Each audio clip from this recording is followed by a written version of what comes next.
हम class 11th की book political theory chapter 1 political theory and introduction की part 2 video लेकर आ चुके हैं। इस वीडियो में हम आपको बताएंगे कि पॉलिटिकल थ्योरी जो है इसको पढ़ने की हमें क्यों ज़रूरत होती है, why we need to study political theory. इसके अलावा पॉलिटिकल थ्योरी को हम एक्चुअल में इम्प्लीमेंट में कैसे ला सकते हैं, है ना। पॉलिटिकल थ्योरी का मतलब होता है राजनीतिक सिद्धांत।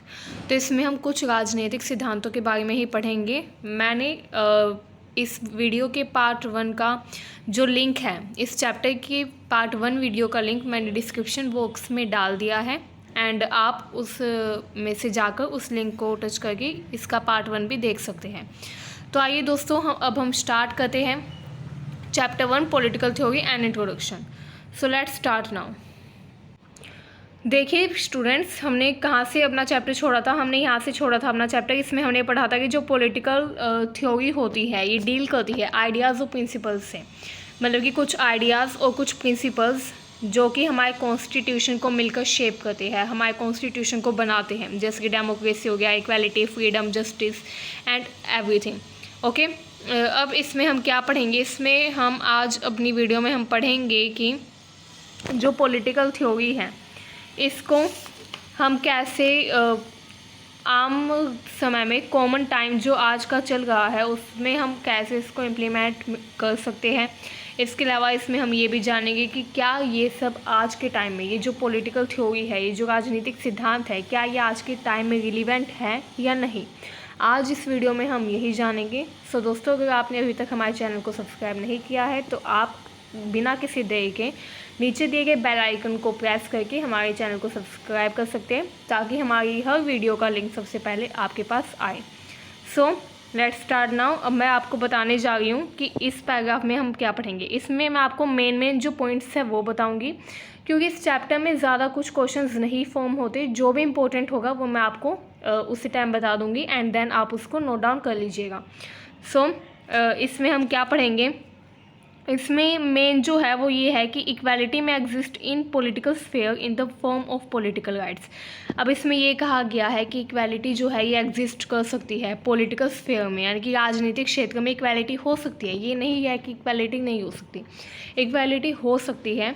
और इक्वालिटी को हम कैसे ला सकते हैं, इक्वालिटी को लाने का सबसे बढ़िया तरीका जो होता है वो होता है इक्वल राइट्स देना लोगों को, ठीक है। To give equal rights to all the people, ठीक है। ये कुछ एक्सटेंट तक हो सकती है बट कम्प्लीटली नहीं हो सकती।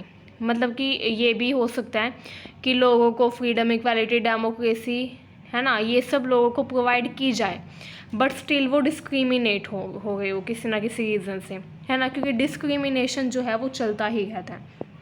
देखिए यहाँ पे लिखा भी हुआ है, पीपल में enjoy equal political rights but still be discriminated against socially because of the caste of poverty. जैसे कि आपको पता है कि जैसे अर्ली टाइम में होता था, लोग क्या होते थे, लोग जो थे वो डिस्क्रिमिनेट किए जा रहे थे कास्ट और पॉवर्टी की वजह से। तो आज के टाइम में कास्ट की वजह से तो थोड़ा कम हुआ है, बट पॉवर्टी की वजह से आज भी लोगों के साथ डिस्क्रिमिनेशन किया जाता है। अब उसका रीज़न क्या हो सकता है, क्यों लोगों के साथ डिस्क्रिमिनेशन किया जाता है आज के टाइम में, तो अब हम ये जानते हैं। जैसे कि आपको पता है, जो रिच होता है वो रिच बनता जाता है और जो पुअर होता है वो और भी ज़्यादा गरीब होता जाता है। तो उनकी गरीबी कम नहीं होती, बट उनके साथ जो डिस्क्रिमिनेशन है, जो भेदभाव है, वो बढ़ता ही रहता है। सम पीपल में have a privileged place in society while others are deprived even of basic necessity. ये होता है कि कुछ लोग जो है उनके पास तो बिल्कुल प्रिविलेजेस होते हैं। प्रिविलेज का मतलब होता है विशेष अधिकार। कुछ लोग हैं जिनके पास सोसाइटी में विशेष अधिकार है कि भाई उनको वीआईपी ट्रीटमेंट दिया जाता है, वो जहाँ पर भी जाते हैं उनको ईज़िली, उनको अगर वो किसी पब्लिक प्लेस पर गए हैं तो उनको कोई यानी कि लाइन में नहीं लगना पड़ता, बिना लाइन में लगे, बिना किसी क्वी को फॉर्म किए वो सीधा आगे चले जाते हैं, है ना। तो मतलब कि उनको वीआईपी तरीके से उनको ट्रीट किया जाता है, क्योंकि वो प्रिविलेज पर्सन होते हैं, प्रिविलेज्ड प्लेस है उनका सोसाइटी में, है ना। जबकि कुछ लोग ऐसे भी होते हैं जो डिप्राइव होते हैं, यानी कि वंचित रह जाते हैं इवन ऑफ बेसिक नेसेसिटी, जिनके पास बेसिक नेसेसिटी यानी कि मूलभूत ज़रूरतें पूरी करने के लिए भी संसाधन यानी कि रिसोर्सेज अवेलेबल नहीं होते। तो ऐसे भी लोग हैं हमारी कंट्री में, है ना, हमारे आसपास की सोसाइटी में। Some are able to achieve whatever goals they set and for themselves while many are unable even to go to school. कुछ लोग जो है वो एबल है, सक्षम है अचीव करने के लिए वट एवर गोल, कोई भी गोल जो वो सेट करते हैं, जबकि बाकी जो लोग हैं वो क्या होते हैं, अनेबल होते हैं even to go to school so that they can have decent jobs in future. ठीक है, जैसा कि आपने देखा ही होगा, जो झुग्गी झोपड़ी यानी कि स्लम्स में रहने वाले जो लोग हैं उनके बच्चे तो स्कूल में जा ही नहीं पाते, क्योंकि वो बेसिक नेसेसिटीज़ भी उनके पास कंप्लीट करने के लिए, उनके पास बेसिक नेसेसिटीज़ को भी फुलफ़िल करने के लिए रिसोर्सेज नहीं होते, they don't have enough resources, है ना। तो क्या होता है, उनके जो बच्चे होते हैं वो भी क्या हो जाते हैं, वो भी डिप्राइव रह जाते हैं, उनको एजुकेशन नहीं मिलती। अब उनका एजुकेशन नहीं मिलती तो उनको डिसेंट जॉब नहीं मिलती, एंड अगर उनको डिसेंट जॉब ही नहीं मिलती तो वो गरीब ही रह जाते हैं। सो इसलिए ये कहा जाता है कि पॉवर्टी ब्रीड्स पॉवर्टी, मतलब कि गरीबी जो है वो गरीबी को ही जन्म देती है ना। काफ़ी कम ऐसा देखने को मिलता है कि जो गरीब लोग हैं वो एकदम से अमीर हो जाएं, है ना। वो सिर्फ इस तरह से होता है अगर वो कुछ ना कुछ प्रयास करे अपनी सिचुएशन को इम्प्रूव करने के लिए, वो ओनली तभी पॉसिबल है। बट जो हमारे पॉलिटिकल लीडर्स हैं वो काफ़ी कम हैं जो इन सब पे ध्यान देते हैं, क्योंकि हमारी कंट्री में जो पुअर पीपल है उनकी जो संख्या है वो बहुत ही ज़्यादा है। सो अब सेकंड जो है उसमें लिखा हुआ है कि जो फ्रीडम है उसकी गारंटी दी गई है हमारे कॉन्स्टिट्यूशन में। क्या है, जो फ्रीडम है, राइट टू फ्रीडम आपने सुना भी होगा, है ना। तो ये जो राइट टू फ्रीडम है यानी कि स्वतंत्रता का अधिकार, कि हर एक व्यक्ति को वो जो चाहे वो कर सकता है, उसको स्वतंत्रता का अधिकार है। अब इसमें भी कई तरह के चेंजेस हुए हैं, टाइम टू टाइम इंटरप्रिटेशन हुई है। इंटरप्रिटेशन का मतलब होता है लोगों ने क्या किया है, अलग अलग अपनी परिभाषाएं दी है इसके बारे में, है ना। उन्होंने कहा है कि इसमें इसको भी ऐड करना चाहिए, इसमें ये भी ऐड होना चाहिए, तो इसमें काफ़ी ज़्यादा रिफॉर्म्स रिवीजन हुए हैं। ऐसी बात नहीं है कि ये कांस्टेंट ही है, जब से कॉन्स्टिट्यूशन बना है तब से लेके आज तक, know that is not true. ठीक है, इसमें काफ़ी रिवीजन्स हुए हैं। क्या क्या हुआ है अब वो हम पढ़ते हैं। जैसे कि जो फंडामेंटल राइट था, राइट टू फ्रीडम, उसको री इंटरप्रेट किया गया, है ना, दोबारा से उस पर ध्यान दिया गया। एंड फिर उसमें क्या किया गया, राइट टू लाइफ को भी क्या कर दिया गया, इंक्लूड कर दिया गया, है ना। Right to life, right to livelihood. अब ये जो राइट टू लाइफ है यानी कि जीवन जीने का अधिकार, है ना, ये भी स्वतंत्रता के अधिकार की तरह ही है।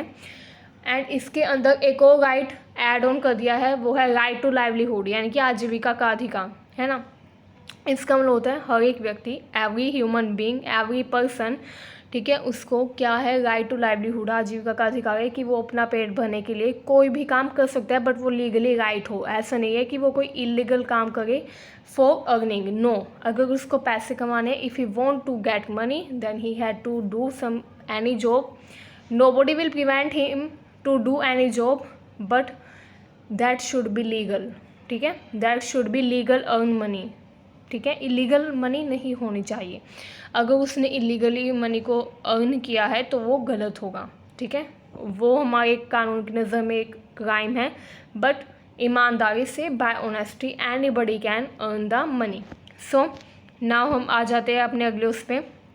इसमें क्या लिखा हुआ है, right to life has been interpreted. देखिए इसमें लिखा गया है कि राइट टू लाइफ को इंटरप्रेट किया कोर्ट्स ने, और उसमें इंक्लूड कर दिया राइट टू लाइवलीहुड, है ना। तो इससे पता चलता है कि इंटरप्रिटेशंस होती रहती है, जिससे नए नए राइट्स में रिवीजन होते रहते हैं, पुराने राइट्स जो उनमें भी रिवीजन होते रहते हैं।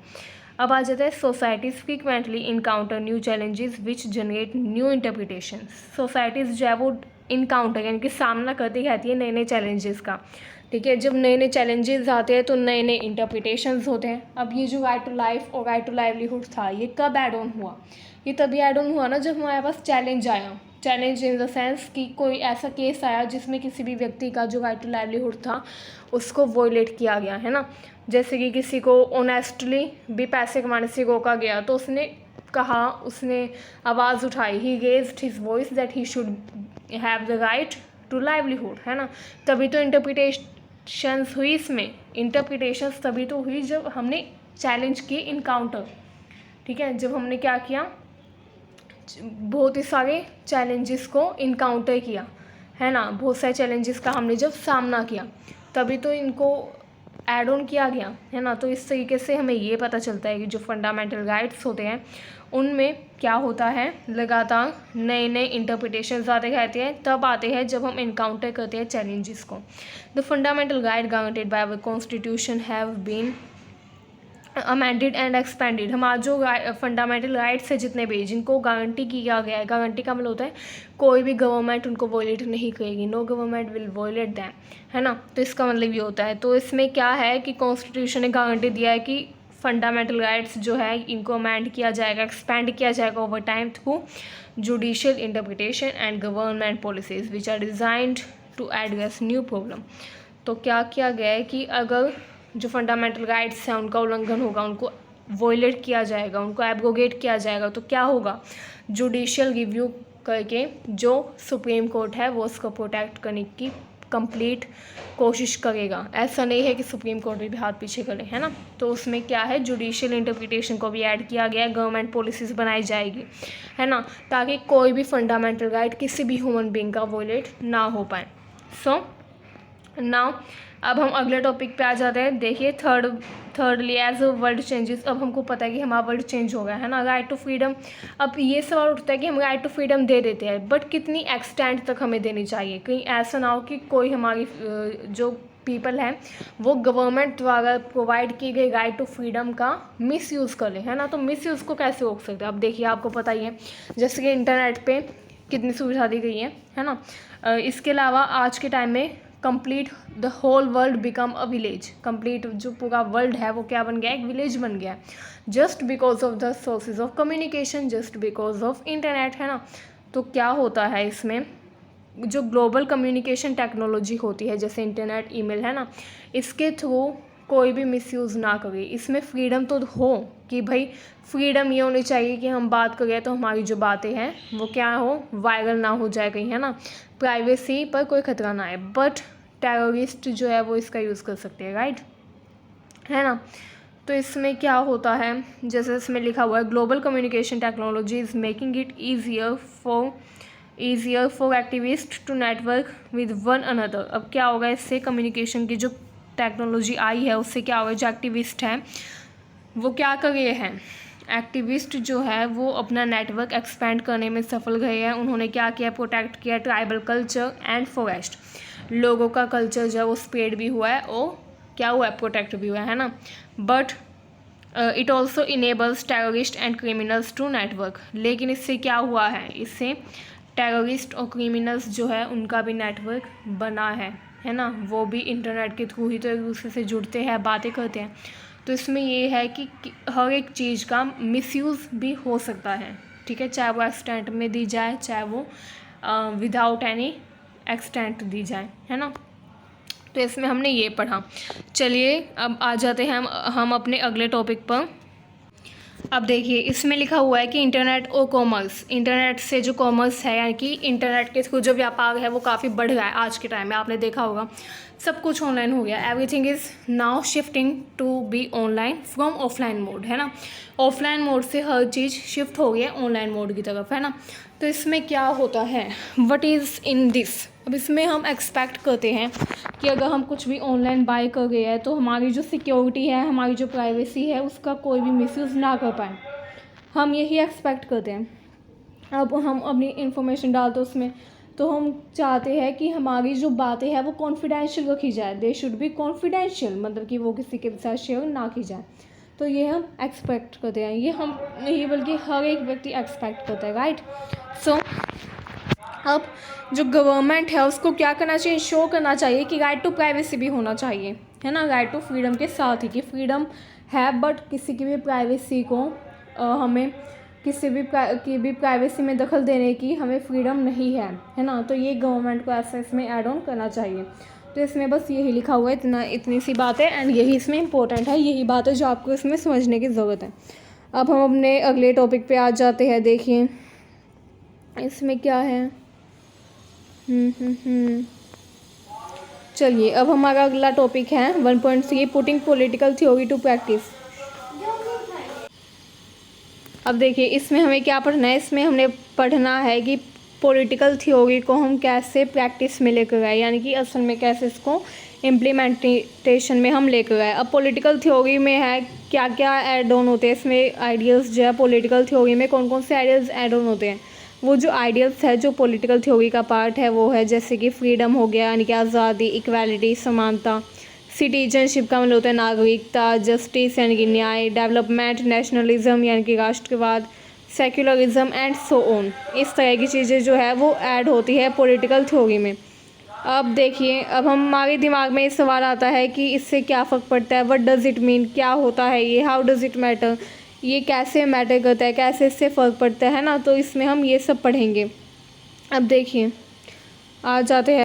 अब देखिए, अब हम देखते हैं कि ये जो इक्वालिटी जैसी टर्म है, क्या ये रियल में भी इम्प्लीमेंट होती है। अब आपने कई बार देखा होगा, नोटिस भी किया होगा कि लोग जो है वो कभी कभी जंप कर देते हैं क्वी को इन शॉप्स, जैसे कि पब्लिक प्लेस होता है या फिर कोई भी जगह, जैसे बैंक में ही आपने देखा होगा दैट ड्यूरिंग द नोटबंदी है ना, डिमोनेटाइजेशन जब हुआ था, तो उस टाइम पे लोग जो थे वो क्या कर देते थे, कुछ लोग थे जो सुबह से बैठे रहते थे, जबकि कुछ लोग थे जो क्वी को ब्रेक कर दे देते थे, मतलब कि जो लाइन बनाई जा रही थी उसको छोड़ के वो सीधा आगे चले जाते थे। तो लोगों को क्या लगता था कि इन्होंने हमें चीट किया, ही चीटेड हिम, है ना। एंड वो क्या करते थे, वो बोलते थे कि गेट बैक इन लाइन, मतलब कि दोबारा लाइन में पीछे जाओ, है ना। तो हमें लगता था कि हमारी समानता का इसमें उल्लंघन हो गया। इक्वालिटी क्या हुई, जैसे कि सभी लोग इक्वल है तो सभी को लाइन में लगना चाहिए, ऐसा तो है नहीं कि कोई वीआईपी है तो उससे आगे चला जाएगा, राइट। तो इसमें वही है कि इक्वालिटी जो है वो कैसे कैसे रियल में भी इम्प्लीमेंट होती है या नहीं। अब आपको पता ही है कि इक्वालिटी जो है उसका मतलब होता है इक्वल अपॉर्चुनिटी फॉर ऑल, सबके लिए समान समानता हो, सबके लिए समानता हो, सबके लिए इक्वल जो है अवसर हो, समान अवसर मिले सबको, है ना, आगे बढ़ने का। तो ये होता है इक्वालिटी का मतलब। If there are separate counter, लेकिन अगर हम देखें कि अगर सेपरेट काउंटर, जैसे आपने देखा होगा रेलवे स्टेशन पे आप जाते हैं तो वहाँ पे जो डिसेबल पीपल होते हैं, यानी कि जो दिव्यांग लोग होते हैं, उनके लिए क्या होता है, सेपरेट काउंटर होते हैं टिकट बाय करने के लिए, जबकि जो नॉर्मल पीपल होते हैं उनके लिए अलग काउंटर होते हैं ना।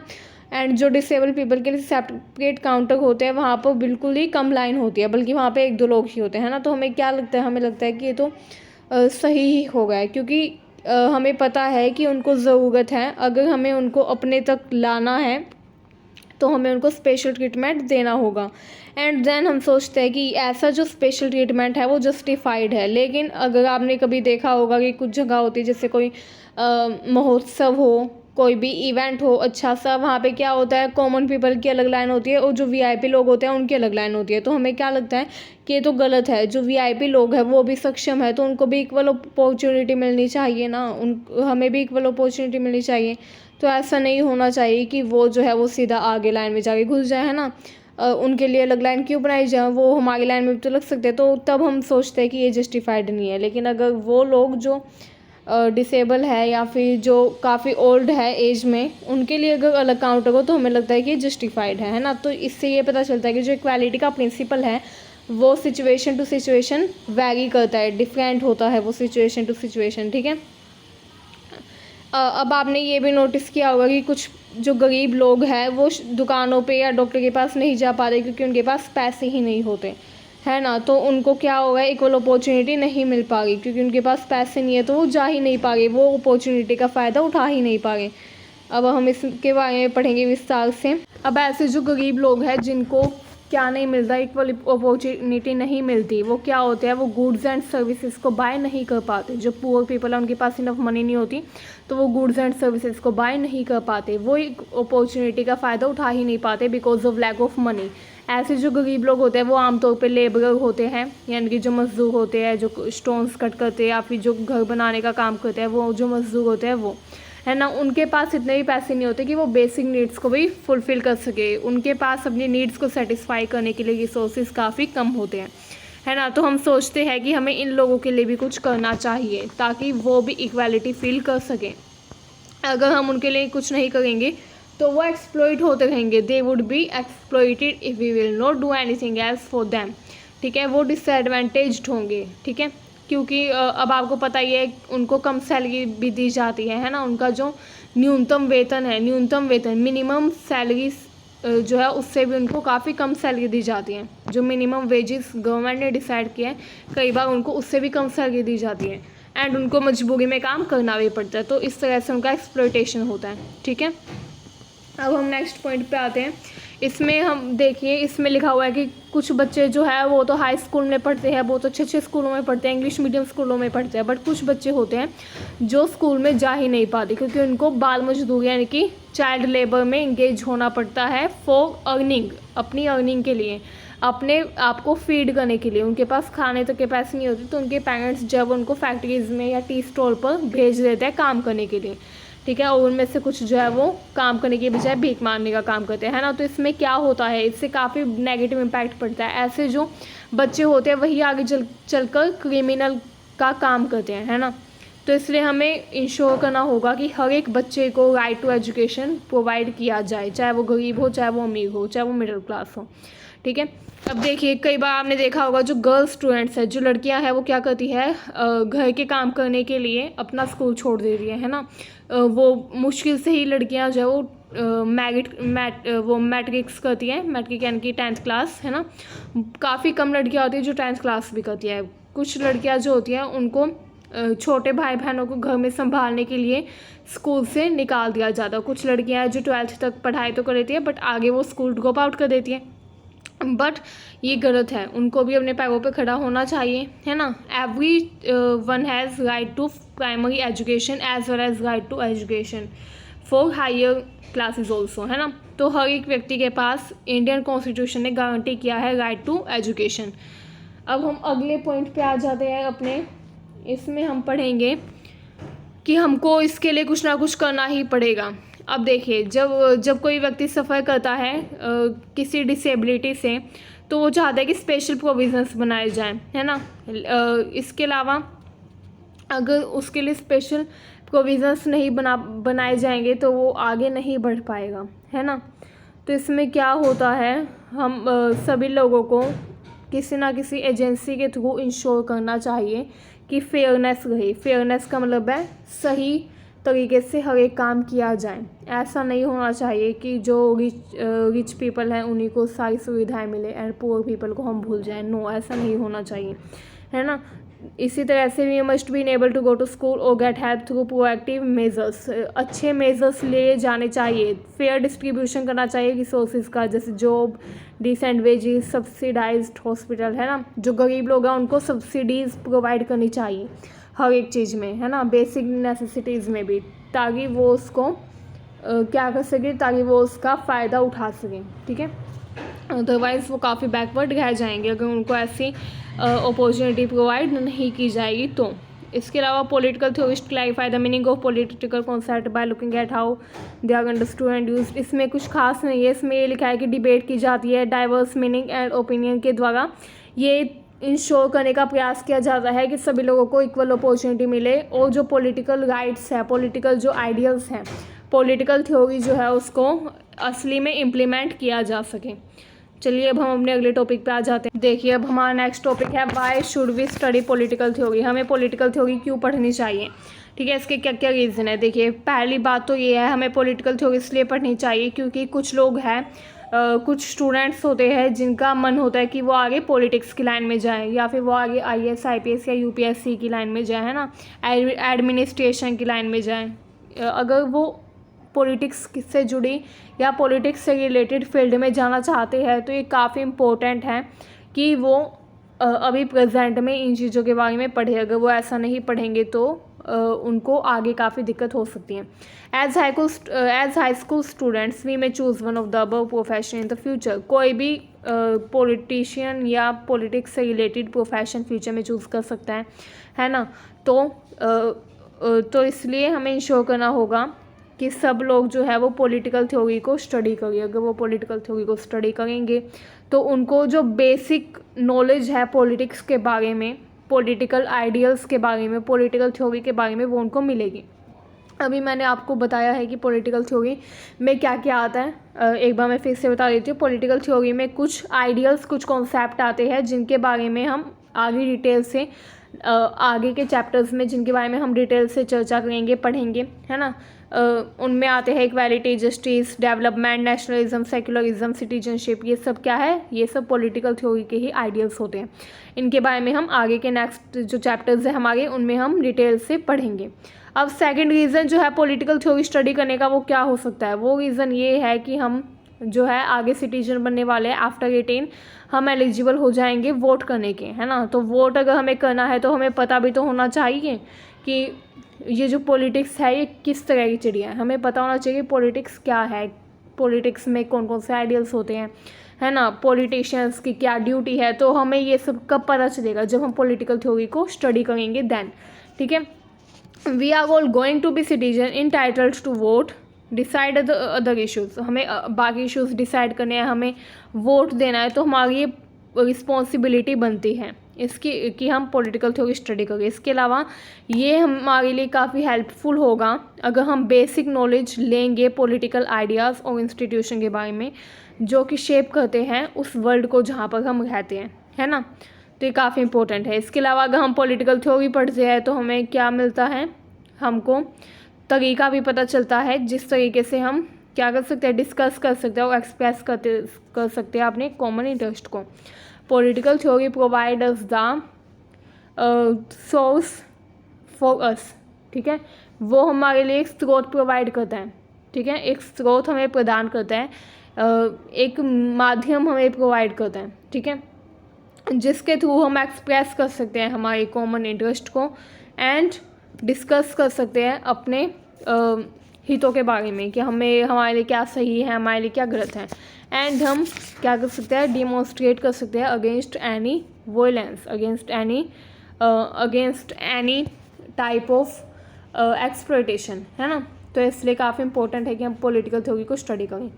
थर्ड रीज़न क्या है, थर्ड रीज़न जो है वो ये है कि जो पॉलिटिकल थ्योरी है वो एज ए सिटीजन हमारे लिए काफ़ी इंपॉर्टेंट है कि हम पॉलिटिकल थ्योरी को स्टडी करें, क्योंकि अगर हम पॉलिटिकल थ्योरी को स्टडी करेंगे तो हम विजिलेंट बनेंगे, यानी कि जागरूक बनेंगे, हम एजुकेटेड बनेंगे, हम क्रिटिक्स पर भी चर्चा करेंगे कि जो पॉलिटिशियंस कर रहे हैं वो कैसे कैसे है ना, उसके क्रिटिक्स भी करेंगे, हम क्रिटिसिज्म करेंगे, उनको क्रिटिसाइज़ करेंगे, तो वो अच्छे से अपना काम करेंगे। इसके अलावा पॉलिटिकल थ्योरी जो है वो हमको इंटेलिजेंट, नॉलेजेबल बनाती है।